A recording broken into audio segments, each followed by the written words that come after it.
Hey, Hillside parents.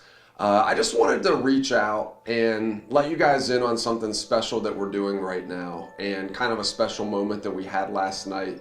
And I foresee it continuing on through our services, through the end of November.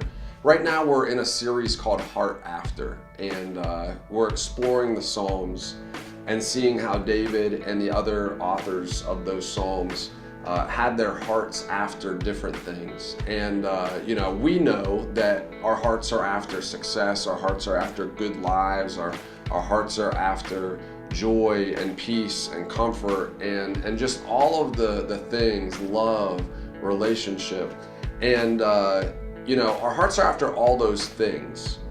And yet, as we're looking at the Psalms, we're seeing that ultimately our heart has to start with being after our relationship with Christ first, and then everything else will follow after that.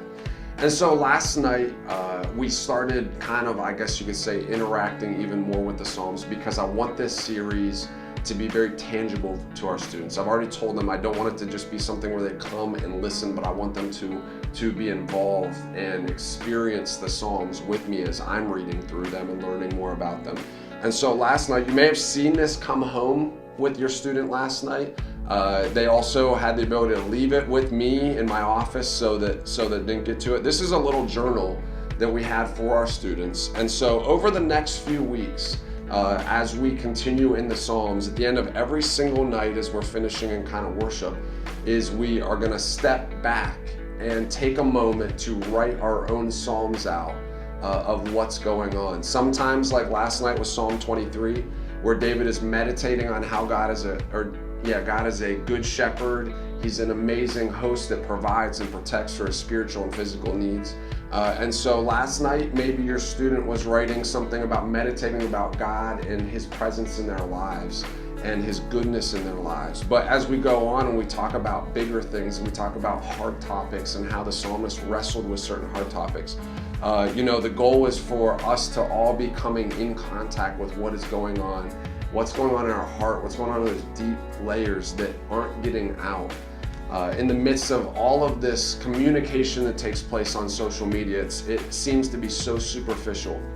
And so as we're interacting with the Psalms, I really want us to come back to having these deep moments between us and God, between your student and God, where this is something that doesn't just end with this series, but it continues on and it's something that is modeled out and they realize, wow, my peace is greater when I'm in contact with God at this level, my comfort, my joy.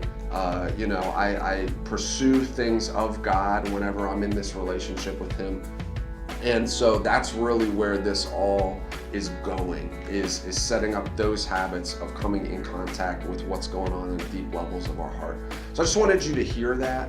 Again, like I always say, thank you so much for your support. Thank you so much for your partnership. Thank you so much for setting the priority in your household that their church community is going to matter in their lives. And I appreciate that. As always, if you have any questions, you want to talk more about what we're discussing, please feel free to email me or call or swing by my office or the church building on a Sunday or Wednesday night as well. Would love to talk with you. Thank you guys. Have a good weekend.